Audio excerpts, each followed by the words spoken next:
crab people, blue heavy metal people. Green people, crab people, blue heavy metal people. Green people, crab people, blue heavy metal people.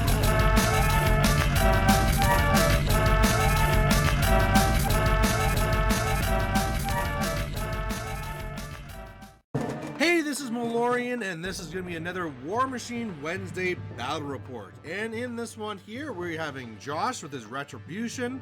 One proxy, that one Phoenix is a Manticore. He's getting his stuff painted, so he's kind of dealing with what he has. On the other side here, you have Derek with his Circle, and he's running Kaya 1 compared to the Retribution's Ossyan. So this will be an interesting one. Ossyan really is very deadly with that caster kill, being able to shoot things down with that feat and extra damage dice. But Kaya does have occultation, so she does have a way to avoid that shooting. There's nothing here on the right side that avoids stealth, so there's always that one ace in the hole. Also, she has Spirit Door to kind of move around her heavies, so it's going to be interesting to see how this kind of plays out.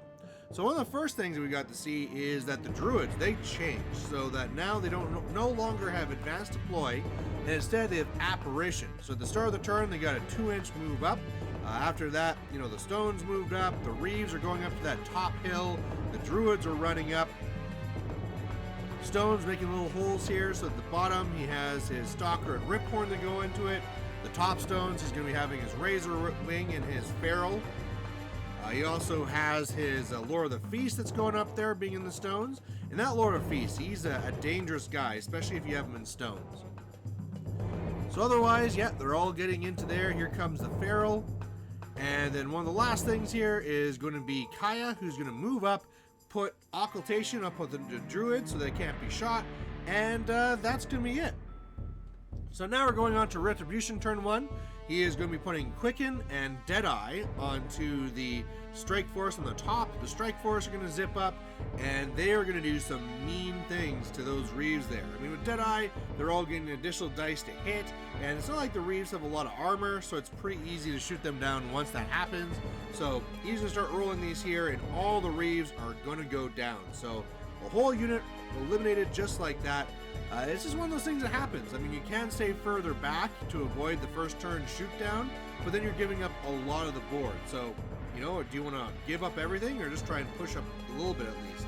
So otherwise, the Strike Force are going up on the other flank. He's having the Mist Hunters go up.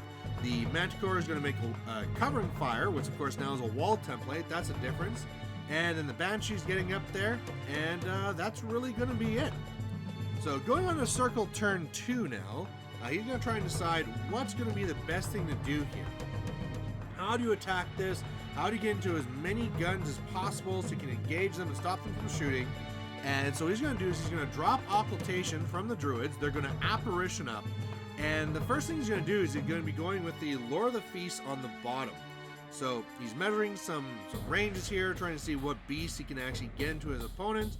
But the first thing he's going to do is teleporting the Lord of the Feast on the bottom.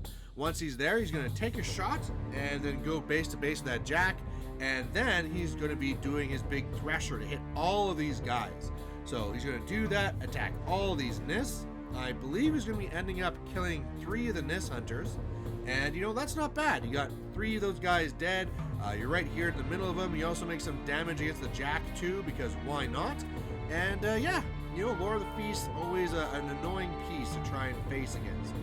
Luckily, it wasn't by Ossyan there, otherwise you just rush her through a bunch of people and then buy attacks on the caster. Alright, so next up will be the Druids. They're going to be walking up, and they're going to see what they can start shooting down. So they got all these Nis Hunters here, so they're going to try and start shooting them. He has that, little staff pole. I can't remember what the weapon's actually called, but they're blasting them. That actually changed as well. Before, you could shoot something and pull it towards you to make it so that you have more threat against it. Now you can only push things away, so more like the gun mages. So he does a couple of shots, doesn't really get too much done. Otherwise, the rest are just going to be clouding up, and that's going to be really it. So now he's going to have to figure out how to get the rest of his stuff into there. He has a lot of beasts, but just trying to figure out where to put all these guys. So first thing going here is the Stalker, and it's going to be pretty much running right up there. The Riphorn, it's going to be going up onto the hill. The Argus ran up there. The Feral Warp Wolf got up there. And then I believe now his Razor Wing is going to be the thing that's going to run right up to his Strike Force up there. So, need to get up there, need to engage everything. Now Kaya's coming up, and this is where Derek does some interesting stuff. So first thing, he puts Occultation up onto the Riphorn. That's something I really thought would be on Kaya, so I'm wondering how he's going to be trying to keep Kaya safe. One thing you do is just try and stay farther back, but Kaya's a little bit forward now. And what she does is actually does the Spirit Door to go over there to the Razor Wing. Once there, she's going to be popping her feet to be adding some fury to her beast and then pull it back off. Now, once that's done, she's going to be pulling that Feral to her over here to engage more of the Strike Force, and then she Spirit's Door back over here to where the Argus is. So, a little bit of jumping around to kind of get those beasts up there, trying to type a few things.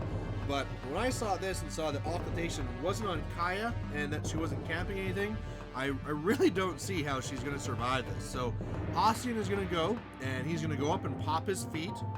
After that happens, I mean, the Nyss are going to go. He has to clear up a little bit of some shooting lanes here. So the Nyss are going to go and try and shoot down some of these pieces. Nyss are perfect for shooting down the Druids because they ignore the cloud bonus.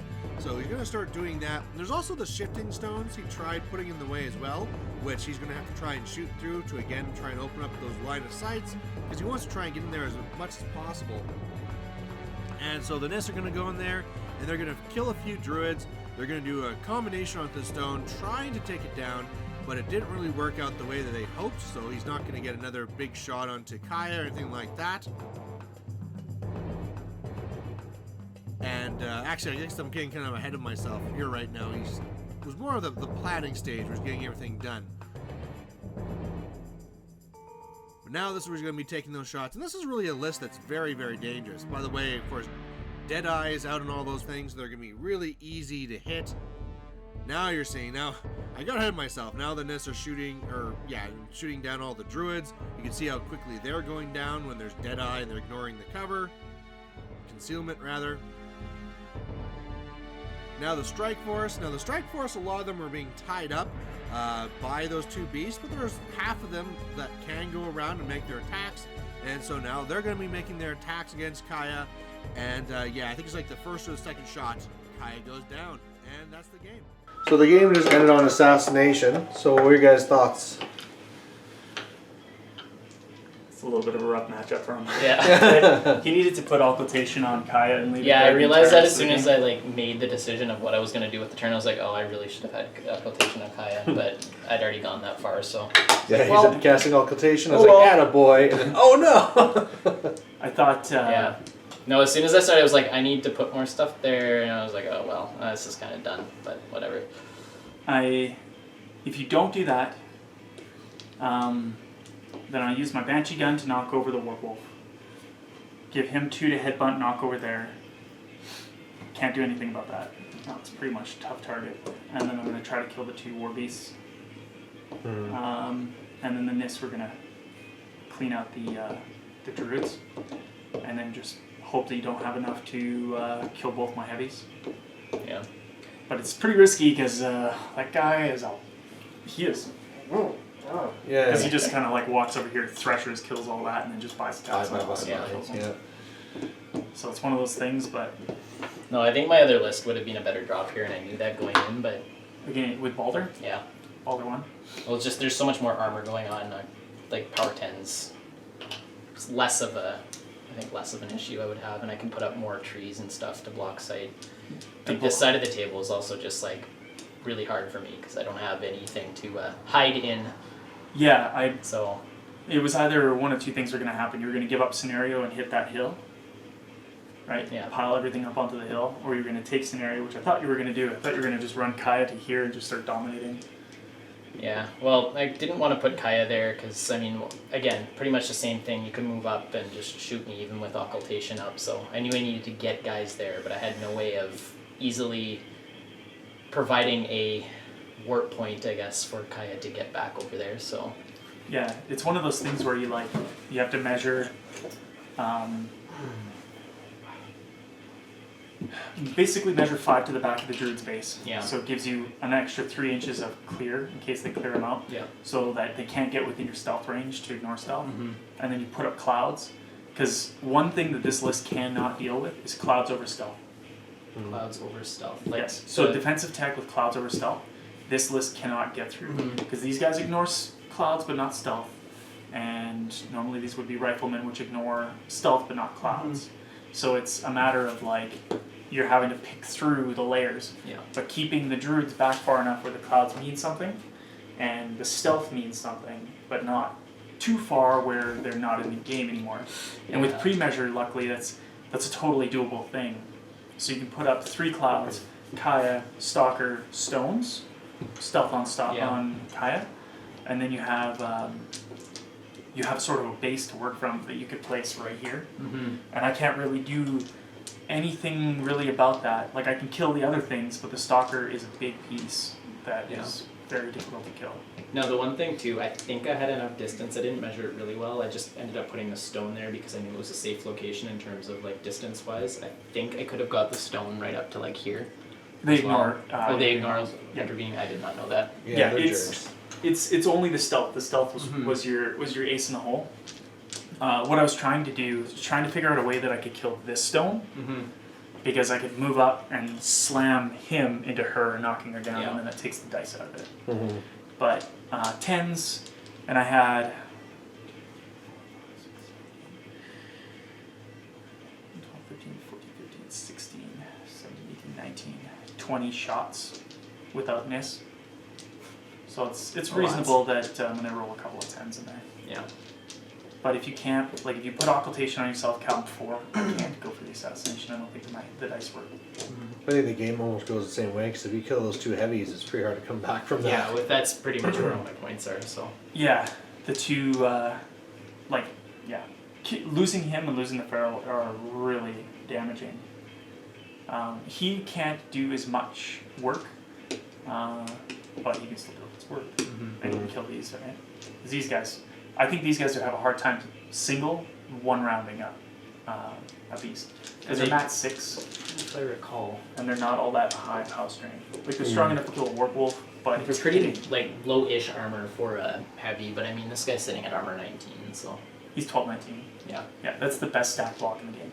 12-19. That is the best defensive stat block. Because 6s only hit you on 50%ers. Yeah. And 19's high enough that most weapons are dice or dice -1. Unless you have like a supercharged weapon. Yeah. But armor's not gonna help you, right? No, it's up there for one of my favorite, not necessarily stat-wise models, but my favorite looking models. And I think like just in comparison, I spent a lot more time painting that one than I did most of my other stuff. Yeah, for sure. So I know on the circle side, you kind of just took models that didn't change much to be a lot easier to get into Mark 3. Yeah, I mean I don't really have easy access to the cards right now, so it's a little... Yeah, it's early in Mark 3. But over on that side, I mean, you really feel that other than them being riflemen, that's probably going to be a list you'll see in Mark 3. Well, my battle group's different. It would be Hypnos, Moros, Oh, okay. and then Riflemen with Thane. This battle group is just because I had the jacks, so it was sort of a thing that you make you do with the toys you have. Yeah. Yeah, well that's a big thing that I did for this too. This is stuff I own for Circle, so... Make it work. Like I painted the Razor Falcon last night at like 11 o'clock or something like that, so... And I figured it looked like crap, you know. Yeah, in comparison it does. I mean... No. for what I generally do, yeah. Alright guys, well thanks for playing, and for those watching, thanks for watching. Bye. Hey there, if you liked watching this video, please go down and give it a like down below you here. And if you have any concerns or questions or comments, please put those in the comment section as well. You know, the best way for me to give you what you want to see is if you tell me what you like seeing and what you don't like seeing. So otherwise, thanks for watching, and we'll catch you later.